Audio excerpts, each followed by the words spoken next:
Hello students. भाषा कौशल सोपान की श्रृंखला में एक और वीडियो लेकर मैं आपके सामने उपस्थित हूँ, डॉक्टर मंजू सिंह।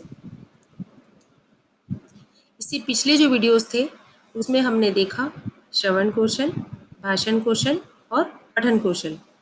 आज हम देखने जा रहे हैं लेखन कौशल। इस स्लाइड में आप देख रहे हैं कि ये सभी जो कौशल है श्रृंखलाबद्ध है। सबसे पहले जो हमारी पहली सीढ़ी है वो हमने पार की, वह है श्रवण कौशल। दूसरी जब हम सीढ़ी पे आते हैं तो वह है भाषण कौशल। तीसरे स्थान पर और तीसरी सीढ़ी पर जब हम पहुंचते हैं तो वह है पठन कौशल। और जो चौथा है, चतुर्थ स्थान रखता है और जो सबसे ऊपर आता है और भाषा कौशल में जिसका आखिरी स्थान है, जिसके लिए हम कहेंगे उसे लेखन कौशल। तो आज के इस वीडियो में हम पढ़ने जा रहे हैं लेखन कौशल। लेखन कौशल लेखन कौशल भाषा के दो रूप होते हैं, लिखित और मौखिक। भावों को प्रकट करने के लिए ध्वन्यात्मक संकेतों का प्रयोग मौखिक कहलाता है तथा यही भाषा लिपिबद्ध कर दी जाए तो लिखित भाषा के रूप में बदल जाती है। लेखन कौशल का अर्थ है भाषा विशेष में स्वीकृत लिपि प्रतीकों के माध्यम से विचारों तथा भावों को अंकित करने की कुशलता। लेखन कौशल का अर्थ है भाषा विशेष में स्वीकृत लिपि प्रतीकों के माध्यम से विचारों तथा भावों को अंकित करने की कुशलता, यानी जो लिखी हुई हो। ध्वनियों को शुद्ध रूप में बोलने के लिए उच्चारण की शिक्षा जिस प्रकार की आवश्यकता है, उसी प्रकार हिंदी में भी लिखित भावाभिव्यक्ति के लिए देवनागरी लिपि की शिक्षा परम आवश्यक है। व्यक्ति अपने विचार दो प्रकार से व्यक्त करता है। कैसे? बोलकर या लिखकर। जब दूसरा व्यक्ति समीप है तो व्यक्ति बोलकर अपनी बात या विचार प्रकट कर सकता है, परंतु वह व्यक्ति जब दूर है और हमारे विचारों को उस तक पहुंचाना है तो हम अपने विचारों को लिखकर उसके पास भेज सकते हैं। तो इस प्रकार से जब हमारे विचारों को दूसरों तक पहुंचाना है, दूर तक पहुंचाना है, तो लेखन ही हमारा एक माध्यम होता है। भाषा की ध्वनियों को लिपिबद्ध करना ही लिखना है। दोबारा से हम देखते हैं इस बात को कि भाषा की ध्वनियों को लिपिबद्ध करना, लिपि रूप में बांधना, यही एक तरह से लेखन कौशल है। लेखन कौशल को हम दूसरे शब्दों में इस तरह से भी देख सकते हैं कि शुद्ध, सुनिश्चित एवं स्पष्ट शब्दावली के माध्यम से भावों एवं विचारों को क्रमायोजित लिपिबद्ध प्रकाशन को लिखित रचना कहते हैं। तो यहाँ पर अक्षरों और वर्णों को सुंदर और सुडौल बनाना ही एक तरह से लिखना है और लिखकर अपने विचारों को दूर दूर तक या दूसरों तक पहुंचाना है। तो आप सबको ये क्लियर हो गया होगा कि लेखन कौशल क्या है। कि लेखन कौशल भाषा विशेष में स्वीकृत लिपि प्रतीकों के माध्यम से विचारों तथा भावों को अंकित करने की एक कुशलता मात्र है। तो ये हुआ लेखन कौशल का अर्थ। अब हम अगली स्लाइड पर चलते हैं और देखते हैं लेखन कौशल के उद्देश्य। फिर से वही बात कि किसी भी उद्देश्य के बिना हम कोई कार्य नहीं करते हैं। तो लेखन कौशल के भी कुछ उद्देश्य हैं और उन उद्देश्यों को हम पूरा करने के लिए इस कौशल को सीखते हैं। क्या क्या उद्देश्य है?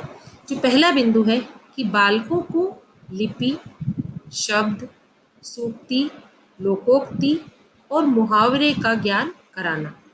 बालकों को लिपि, शब्द, सूक्ति, लोकोक्ति और मुहावरे का ज्ञान कराना लेखन कौशल का पहला उद्देश्य है।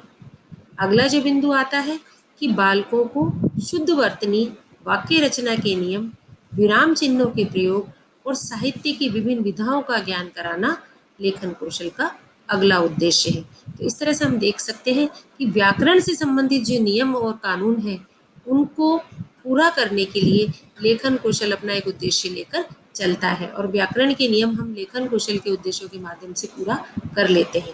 बालकों को मानव जीवन से परिचित कराना कि बालक लिखकर अपने भावों को प्रकट कर सकते हैं और दूसरे के लिखे हुए महान व्यक्तियों के द्वारा लिखे हुए जो बातें हैं उनको पढ़ सकते हैं और अपने मानव जीवन से परिचित हो सकते हैं। अगला जो उद्देश्य आता है कि बालकों को शुद्ध उच्चारण, उचित आरोह अवरोह एवं समझपूर्वक सस्वर पठन करने और पूर्ण मनोयोग के साथ समय पूर्वक मौन पाठन करने में निपुण करना। यानी शुद्ध उच्चारण यहाँ पर महत्वपूर्ण है, उचित आरोह अवरोह का प्रयोग यहाँ पर उचित है, समझ पूर्वक सस्वर पठन करना यहाँ पर जरूरी है, और पूर्ण मनोयोग के साथ समय पूर्वक मौन पाठ भी हम कर सकते हैं और उसमें निपुण हो सकते हैं। तो सारी चीज़ें बालक को सिखाने के लिए एक तरह से अपना उद्देश्य लेकर चलता है लेखन कौशल। तो क्या क्या है वो? शुद्ध उच्चारण, उचित आरोह अवरोह, सस्वर पठन और मौन पठन, इन सभी में वो निपुण करता है। ये लेखन कौशल का एक और मुख्य उद्देश्य है। अगला आता है कि बालकों को सुंदर लेख लिखने, शब्दों की शुद्ध वर्तनी लिखने और व्याकरण सम्मत वाक्य रचना करने में निपुण करना। बालकों को सुंदर लेख लिखने, शब्दों की शुद्ध वर्तनी लिखने और व्याकरण सम्मत वाक्य रचना करने में निपुण करना, ये इसका एक और महत्वपूर्ण उद्देश्य है। व्याकरण सम्मत ज्ञान जो है वो लेखन कौशल के द्वारा ही बालकों को मिल सकता है, क्योंकि जब वो लिखते हैं तो अपनी वर्तनी, अपने शब्द, अपने लेख, उन सब में वो अपना एक ध्यान रखकर चलते हैं। लिपि और वाक्य रचना के नियम भी वो देखकर चलते हैं। अगला इसमें आता है कि बालकों में विषयानुकूल भाषा शैली का प्रयोग करने और उनके विचारों को तार्किक क्रम में अभिव्यक्त करने में निपुण करना। बालकों में विषयानुकूल यानी विषय के अनुकूल भाषा शैली का प्रयोग करने, कि जैसा वो विषय पढ़ने जा रहे हैं या जैसे विषय के बारे में वो लिखने जा रहे हैं, जिस विषय के बारे में वो लिखने जा रहे हैं, तो उसकी भाषा शैली कैसी होगी, कैसी भाषा शैली उसे उन्हें प्रयोग करनी चाहिए, और उनको जो उनके विचार हैं उनको तार्किक क्रम में अभिव्यक्त करने में वो निपुण हो जाए। ये जो तार्किकता है और विषयानुकूल भाषा शैली का प्रयोग है, यह बालकों की जो परीक्षा होती है उसमें उनके लिए बहुत ही महत्वपूर्ण होती है और उनके बहुत उपयोगी होती है। उस समय बालक अपने जो परीक्षक ने जो प्रश्न पूछे हैं या उनके जो परीक्षण पत्र में जो प्रश्न पूछा गया है उसका उत्तर लिखने में विषयानुकूल भाषा शैली बहुत काम आती है, और तार्किक क्रम में अपने उत्तर को जब वो लिखते हैं, अपने विचारों को अभिव्यक्त करते हैं, तो परीक्षा में बहुत अच्छे अंक प्राप्त कर सकते हैं। अगला और आखिरी जो उद्देश्य आता है वह है कि बालकों को साहित्य अध्ययन के लिए प्रेरित करना। बालक जब लिखना सीख जाते हैं तो वो दूसरों की बातों को पढ़ने में भी रुचि दिखाते हैं। धीरे धीरे वो लिखते हैं, स्वाध्याय के प्रति भी वो प्रेरित होते हैं, दूसरे के विचारों को भी वो पढ़ना चाहते हैं, और साहित्य के प्रति उनकी जो रुचि है वो बढ़ती जाती है और साहित्य अध्ययन वो फिर करने लगते हैं। और इस तरह से लेखन कौशल के ये उद्देश्य हमने देखे। व्याकरण सम्मत ज्ञान जो है कुल मिलाकर इसमें हमको देखने को मिलता है, और ये इसका महत्वपूर्ण उद्देश्य भी है कि व्याकरण सम्मत ज्ञान जो है लेखन कौशल के माध्यम से ही प्राप्त होता है। तो हमने ये देखे उद्देश्य। अब हम चलते हैं अगली स्लाइड पर। सॉरी, इसी में आगे कुछ और पॉइंट्स हैं कि बालकों में अपने भावों एवं विचारों को लेखबद्ध करने की रुचि भी इसमें उत्पन्न की जाती है। बालकों में जो बालक के मन में जो भाव और विचार है उनको वो बोलकर तो बताते ही थे पहले, लेकिन बोलकर बताने के अलावा अगर वो अपने व्याकरण सम्मत ज्ञान को और अधिक उपयोगी बनाना चाहते हैं तो लेखबद्ध करके और रुचि उत्पन्न उनमें हो जाती है और वो लेखबद्ध करने लग जाते हैं। अभी तक तो वो बोलकर बताते थे, लेकिन अगर उनको लेखन कौशल में दक्षता हासिल हो जाती है तो जो उनके मन के भाव और विचार हैं वो उनको लेखबद्ध भी करने लग जाते हैं और इसमें उनकी रुचि बढ़ जाती है।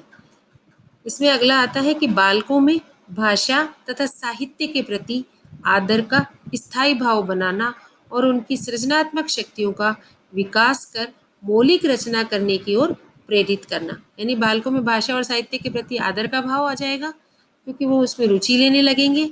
उनमें सृजनात्मक शक्ति का विकास होगा, वो अपनी मौलिक रचनाओं को एक तरह से रचना करने लगेंगे और उसके लिए वो प्रेरित होने लगेंगे। स्वयं वो कोई कहानी, कविताएं या किसी तरह के कोटेशंस या उनके मन में जो भी इस तरह की शायरी या कुछ ऐसी चीज़ें आ रही हैं तो वो लिखने लग जाएंगे इसके बारे में। तो उनकी सृजनात्मक शक्ति और उनको मौलिक रचना के प्रति उनकी एक तरह से प्रेरणा मिल जाएगी और वो स्वयं की रचनाएं लिखने लग जाएंगे। अगला आता है इसमें कि बालकों को समाज, देश, जाति और धर्म के प्रति संवेदनशील बनाना। कैसे बनेंगे इसमें संवेदनशील?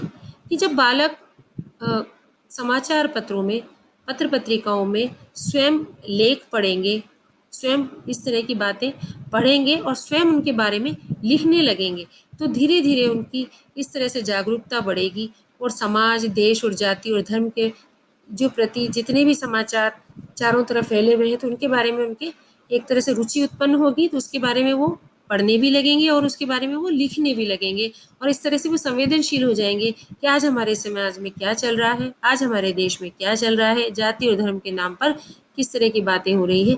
ये सभी चीज़ों के प्रति वह संवेदनशील हो जाएंगे। अगला आता है अक्षर, शब्द और वाक्य के स्वरूप का ज्ञान। यानी लिखकर ही बच्चा जब सर्वप्रथम ज्ञान प्राप्त करता है तो सबसे पहले अक्षर लिखना सीखता है, फिर शब्द लिखना सीखता है और शब्द के बाद शब्दों से वाक्य बनाना सीखता है और इस तरह से अक्षर, शब्द और वाक्य के स्वरूप का ज्ञान उनको सीढ़ी दर सीढ़ी होता जाता है और वो आगे बढ़ता जाता है। अगला जो बिंदु इसमें आता है कि भावों को लिपिबद्ध करके स्थायित्व प्रदान करना। ये बहुत ही महत्वपूर्ण बात है, बहुत ही महत्वपूर्ण बात। बहुत छोटी दिख रही है लेकिन है बहुत महत्वपूर्ण कि हम अपने जो भाव हैं उनको लिपिबद्ध क्यों करते हैं। वो इसलिए करते हैं कि हमारे जो भाव हैं वो स्थायित्व ले लें। आज हम भी किसी बात को, किसी से कोई किसी तरह का एग्रीमेंट करते हैं तो क्या करते हैं, सिर्फ विचारों से बोल कर नहीं कर लेते हैं। हम चाहते हैं कि लिख करके हमारा कोई एग्रीमेंट हो तो वो स्थायी होगा और वो मान्य होगा। ऐसे ही पुराने समय से हमारे जितने रीति रिवाज हैं, जितनी परंपराएं हैं और जो भी पुराने समय की हमारी जानकारियां हैं वो सारी लिपिबद्ध की हुई है, इसीलिए वो स्थायी है और आज हम उन्हें पढ़ करके उनके बारे में जानकारी प्राप्त कर सके हैं। इसीलिए भावों और जितनी भी सूचनाएं हैं उनको लिपिबद्ध करके स्थायित्व प्रदान किया जा सकता है। अगला आता है कि पढ़े हुए विषय को लिखित रूप में अभिव्यक्त करना। अगर हम सिर्फ पढ़ते जाएं, पढ़ते जाएं, पढ़ते जाएं और पढ़ते जाएं, किसी भी साहित्य को, किसी समाचार पत्रों को, पत्र पत्रिकाओं को, न्यूज़पेपर को पढ़ते जाएं सिर्फ, तो हम एक तरह से हमारे में नीरसता आने लगेगी साहित्य के प्रति। जब हम पढ़ लेते हैं किसी विषय को, उसके बारे में बहुत सारी जानकारी ले लेते हैं, तो फिर हमें जो उसका अगला कदम है वो सही लगता है कि हम उसे लिख करके और अभिव्यक्त करें, हम उसे लिखें और तभी हम आगे अगली सीढ़ी पर चढ़ते हैं और हमें अच्छा लगता है। तो पढ़े हुए विषय को हम लिखित रूप में अभिव्यक्त करना भी चाहते हैं और जो ये लेखन कौशल है ये हमें इसमें दक्षता हासिल करके और इसमें हमारी सहायता करता है और हमारे लिए इसमें उपयोगी है। अब ये थे लेखन कौशल के उद्देश्य और इस स्लाइड में हम देख रहे हैं लेखन कौशल के प्रकार कि लेखन कौशल के कौन कौन से प्रकार हैं। तो लेखन कौशल के 3 प्रकार हैं। पहला है सुलेख, दूसरा है अनुलेख और तीसरा है श्रुतलेख। सुलेख, सुलेख जैसा कि नाम से ही पता चल रहा है, सु प्लस लेख यानी अच्छा लेख।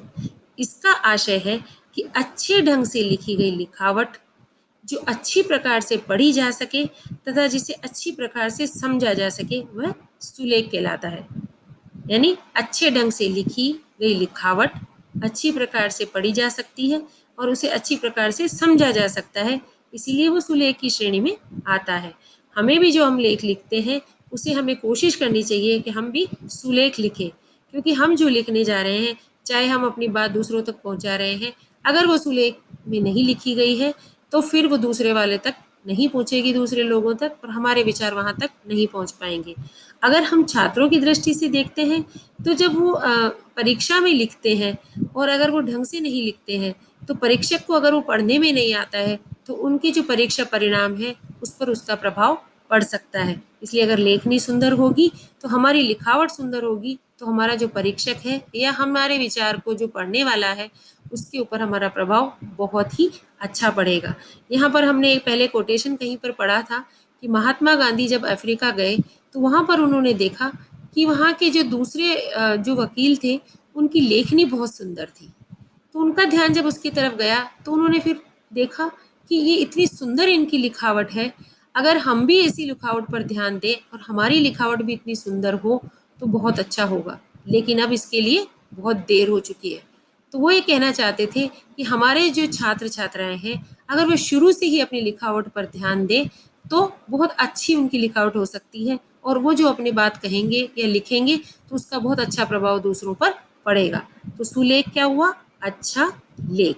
तो लेखन कौशल का पहला प्रकार है सुलेख। दूसरे पर हम चलते हैं और दूसरा है अनुलेख। किसी भी प्रकार की लिखावट के बाद या पीछे लिखना ही अनुलेख है। अर्थात जब अध्यापक बोल बोलकर शाम पट पर लिखता जाता है, अर्थात कक्षा में जब अध्यापक बोल बोलकर शाम पट पर लिखता जाता है और बालक उसी गति से उसे सुनते हुए लिखता जाता है। उसी गति से क्यों लिखता है? क्योंकि अध्यापक थोड़ी देर ही शाम पट पर लिखा रहने देगा और उसके बाद वह उसे साफ कर देगा।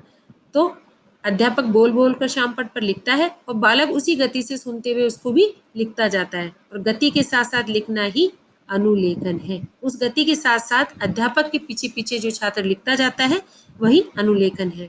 या आपने देखा होगा कि छोटी कक्षाओं के जो बालक होते हैं उनको एक तरह से कॉपी में ऐसा लिखा होता है कि एक लाइन में उनके लिए लिखा होता है और फिर दूसरी लाइन उनके लिए खाली होती है, और उन्हें उसको देख करके नीचे पूरा पेज उसी को देख करके लिखना होता है।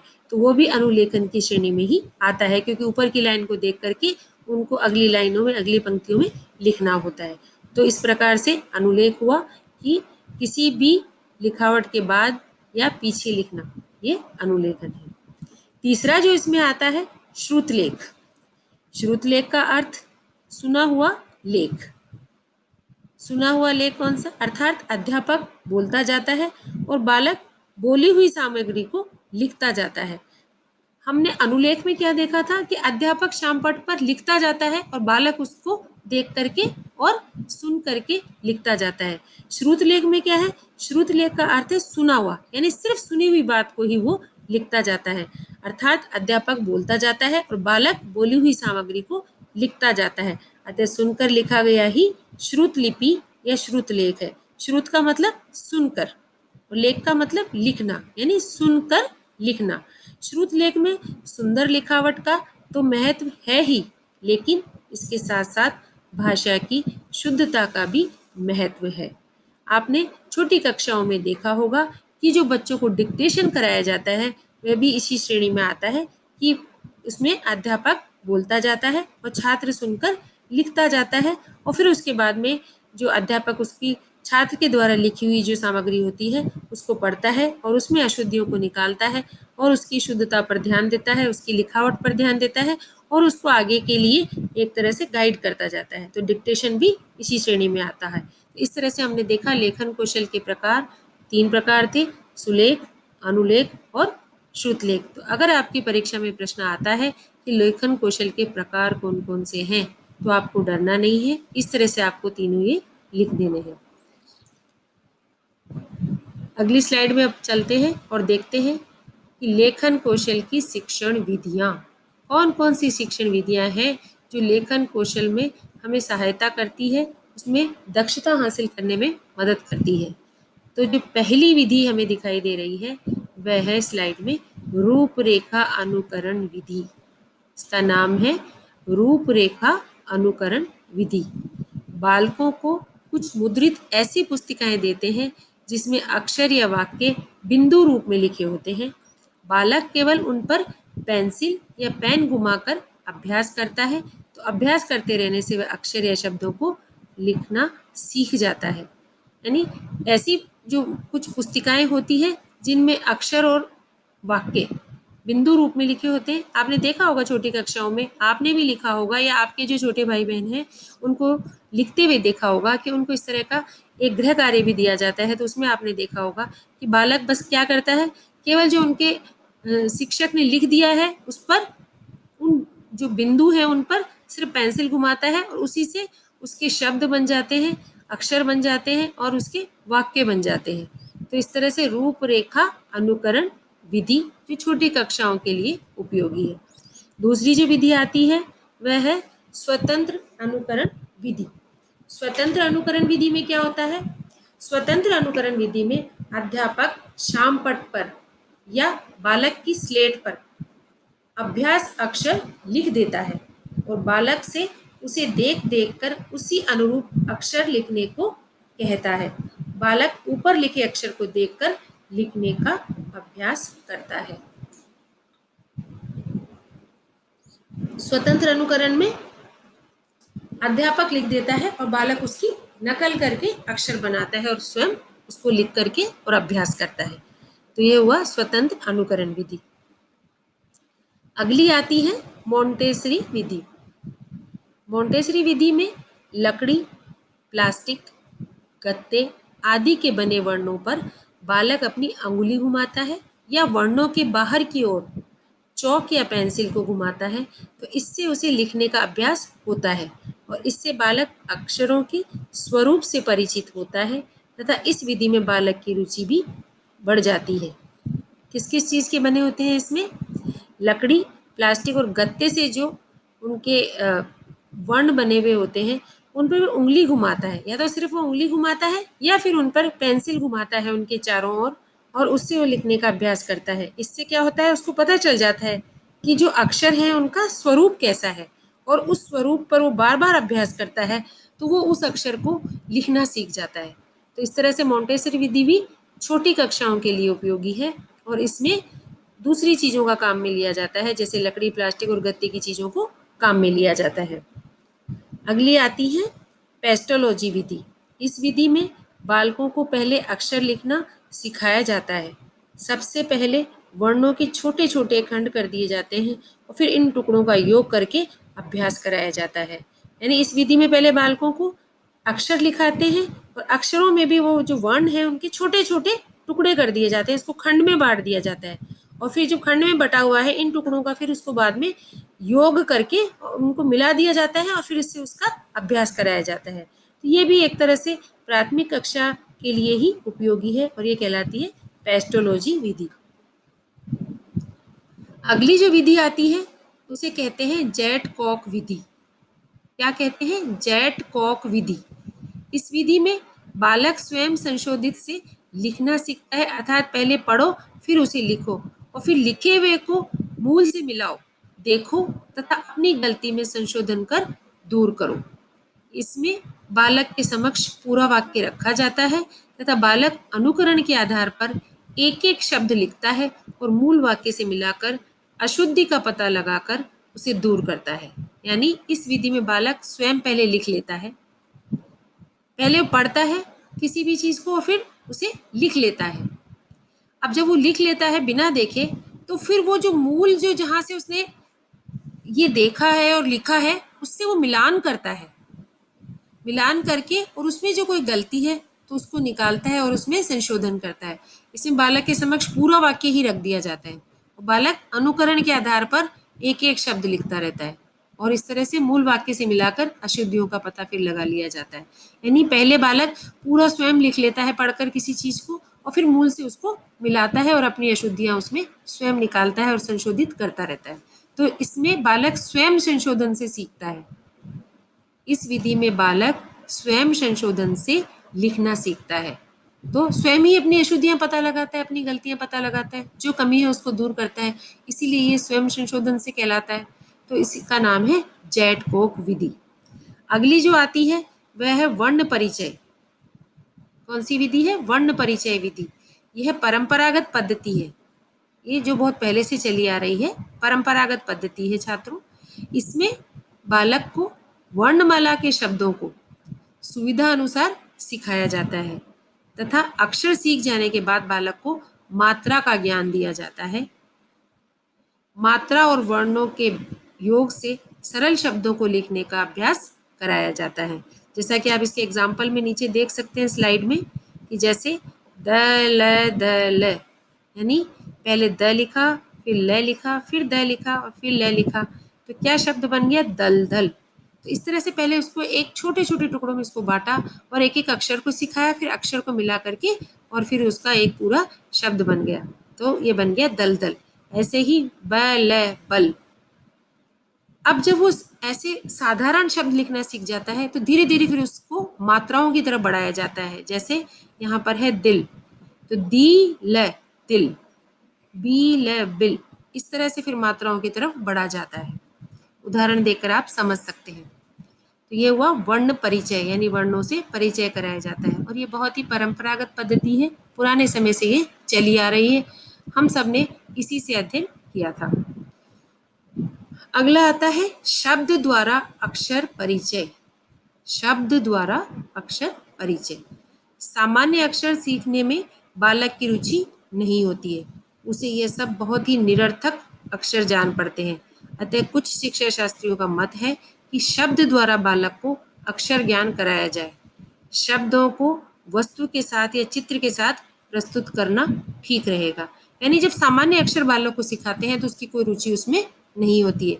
वो तो क्या करता है, उसको तो चाहिए पूरा का पूरा एक वस्तु दिखा दे, तो फिर उसे उस वस्तु को देख करके या किसी चित्र को देख करके अगर उसके सामने उसको प्रस्तुत कर दें, उसे देख करके जो लिखेगा तो उसमें उसकी रुचि बढ़ेगी। तो यह एक तरह से हम ये कह सकते हैं कि बालक की दोनों इंद्रियां इसमें काम में आ रही हैं, कि वो देख भी रहा है और फिर वो लिख भी रहा है, तो उसमें उसकी रुचि बढ़ जाती है। जैसे आप इसके उदाहरण में स्लाइड में देख सकते हैं कि अगर उसको कबूतर कैसे कबूतर सिखाना है तो उसे क्या करेंगे, कबूतर का चित्र दिखाएंगे और फिर उसे बोलेंगे अब इसका जो पहला अक्षर है इसको लिखो, तो फिर वो लिखेगा क। तो कबूतर का चित्र दिखाकर क, घड़ी का चित्र दिखाकर घ, नल का चित्र दिखाकर न, खरगोश का चित्र दिखाकर ख, मछली का चित्र दिखाकर मैं, और इस तरह से फिर उसको ये शब्द लिखना, अक्षर लिखना सिखाया जाता है। अगली जो विधि आती है वाक्य द्वारा अक्षर परिचय, कि बालकों की रुचि की दृष्टि से शब्दों की अपेक्षा वाक्य अधिक सार्थक और उपयोगी सिद्ध होते हैं। बालकों की रुचि की दृष्टि से शब्दों की अपेक्षा वाक्य अधिक सार्थक और उपयोगी सिद्ध होते हैं। पढ़ने में ये विधि उपयोगी है लेकिन लिखने में थोड़ी कठिन होती है, अतः इसका उपयोग सामान्यतः नहीं होता है, कि पहले वाक्य सिखाया जाता है फिर बाद में उसको अक्षर से परिचय कराया जाता है, तो ये थोड़ी सी बच्चों के लिए कठिन हो जाती है। रुचि की दृष्टि से तो ये ठीक है कि उनको पूरा अगर वाक्य बताया जाता है तो वो रुचि लेने लगते हैं, लेकिन वाक्य के द्वारा अक्षर से परिचय कराते हैं तो थोड़ा सा उनके लिए लिखना और यहाँ पर जो लिखावट है वह थोड़ी मुश्किल हो जाती है। तो वाक्य द्वारा अक्षर परिचय। अगली आती है और जो अंतिम भी है चित्र विधि। इसमें चित्रों की सहायता से शब्द और शब्दों की सहायता से अक्षर सिखाए जाते हैं। इसमें खेल खेल में बालकों को वर्ण रचना सिखा दी जाती है, यानी चित्रों की सहायता से उसको शब्द और शब्दों की सहायता से अक्षर सिखाए जाते हैं, और इसी तरह से उसको वाक्य रचना ही सिखा दी जाती है, यानी चित्र दिखा करके उसको और इस तरह से व्याकरण का ज्ञान कराया जाता है, तो ये कहलाती है चित्र विधि। तो इस प्रकार से बच्चों आज आपने देखी ये लेखन कौशल की विधियाँ। अब हम चलते हैं अगली स्लाइड पर और यह है लेखन कौशल का महत्व, यानी अगर ये कौशल महत्वपूर्ण है तभी हम इसको इतना ध्यान से इतनी देर से पढ़ रहे हैं, इसका महत्व नहीं होता तो हम इसको नहीं पढ़ते। जिस चीज़ का महत्व है जीवन में हम उस पर ज़्यादा ध्यान देते हैं। परीक्षा में जो प्रश्न आता है तो उसमें लेखन कौशल का महत्व भी पूछा जा सकता है। लेखन कौशल के महत्व में जो बिंदु है उनमें सबसे पहला है कि किसी भाषा पर पूर्ण अधिकार प्राप्त करने के लिए ये आवश्यक है कि पढ़ने के साथ साथ उस भाषा को लिखा भी जाए। यानी अगर हम कोई भी भाषा सीखना चाहते हैं तो सिर्फ उस भाषा को पढ़ना हमें आ जाए तो हम उस भाषा में पारंगत हो जाएंगे, ऐसा बिल्कुल भी नहीं है। अगर हम किसी भाषा में पारंगत होना चाहते हैं तो हमें उस भाषा को पढ़ना तो आना ही चाहिए, लेकिन पढ़ने के साथ साथ उस भाषा को लिखना भी आना चाहिए, और इस तरह से हम भाषा में दक्षता हासिल कर सकते हैं। तो पढ़ने के साथ साथ लिखना भी सीखें, इसलिए भी इसका महत्व है लेखन कौशल का। अगला जो बिंदु आता है कि आधुनिक सांस्कृतिक जीवन में भाग लेने के लिए लिखना जानना अति आवश्यक है। बिना लिखना जाने हम न तो किसी को पत्र लिख सकते हैं, न किसी के पत्रों का प्रत्युत्तर दे सकते हैं। दूसरे शब्दों में समाज के विभिन्न सदस्यों से संपर्क स्थापित करने में अनेक कठिनाइयों का सामना हमें करना पड़ेगा अगर हमें लिखना नहीं आता है तो। आपने देखा होगा कि जो लोग अशिक्षित हैं उनके जीवन में ये बहुत बड़ी कमी है कि वो बात को बोल तो लेते हैं, कहीं से सुन तो लेते हैं, लेकिन न न तो वह उसको पढ़ पाते हैं और न ही वह लिख पाते हैं। इसीलिए उनको पत्र व्यवहार में और अपने दिन प्रतिदिन के जीवन में भी बहुत सारी समस्याओं का सामना करना पड़ता है। इसीलिए कहते हैं कि साक्षरता हमारे जीवन के लिए बहुत ही जरूरी है और बहुत ही उपयोगी है। इसीलिए सभी व्यक्तियों को कोशिश करनी चाहिए कि वो स्वयं तो साक्षर हो, लेकिन हमारे आसपास भी जो लोग हैं उनकी साक्षरता पर भी हम उनकी सहायता करें, तो ताकि वो दिन प्रतिदिन का जो अपना जीवन है उसको अच्छी तरह से बिता सके। अगला जो महत्व का बिंदु आता है वह है बौद्धिक विकास के लिए लिखना सीखना आवश्यक है। बौद्धिक विकास हमारा तभी होता है कि हम लिखना पढ़ना जानते हो। पढ़ना तो हम जानेंगे, पढ़ लेते हैं, लेकिन अगर हमें लिखना भी आ जाएगा तभी हम फिर उस बौद्धिक विकास को आगे बढ़ा सकते हैं। तो बौद्धिक विकास के लिए भी लिखना सीखना आवश्यक है। हमारा बौद्धिक विकास ठीक प्रकार से तभी हो सकता है जब हम अपने विचारों को लेखन शक्ति द्वारा ठीक प्रकार से अभिव्यक्त कर लेते हैं, और अभिव्यक्ति के लिए ही समाचार पत्रों तथा विभिन्न पत्र पत्रिकाओं में विद्वान लोग लेख लिखते हैं।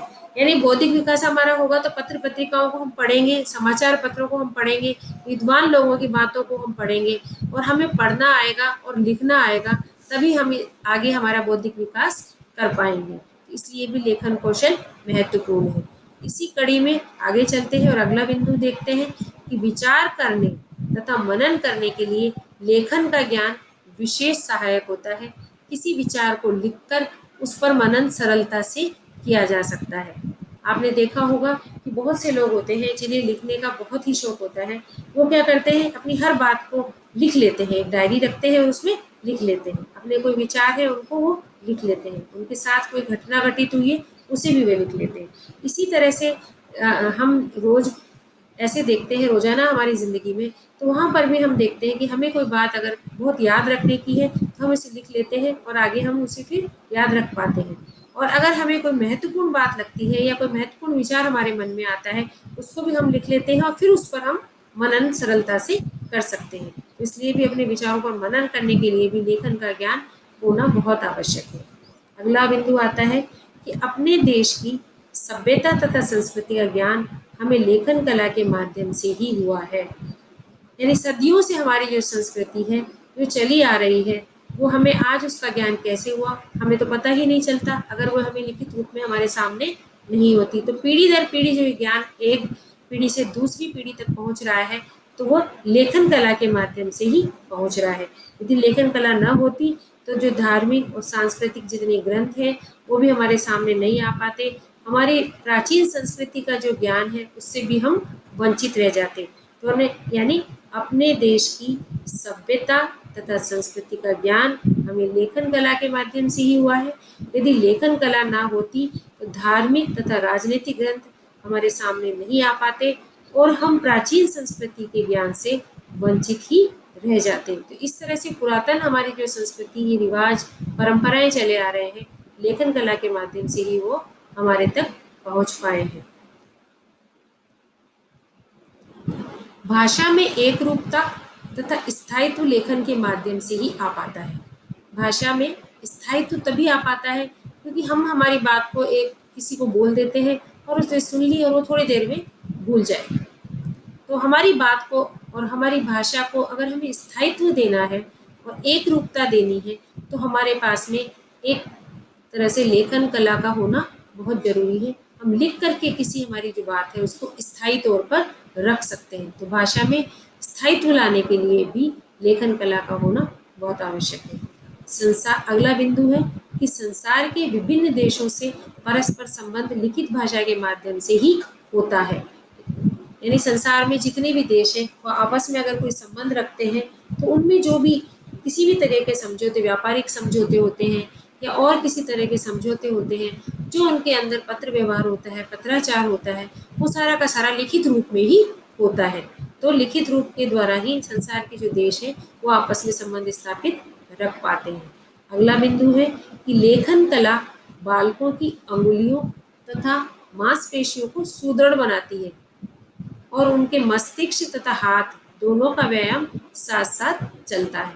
यानी लेखन कला से बालकों की जो उंगलियां हैं उनकी मांसपेशियां काम करती हैं और उसमें सुदृढ़ हो जाते हैं, और उनका जो मस्तिष्क है, मस्तिष्क के साथ साथ अगर वो लिखते चलते हैं तो दोनों ही चीज़ें, उनके हाथों का व्यायाम और मस्तिष्क दोनों साथ चलते हैं और हाथों का व्यायाम भी होता चलता है।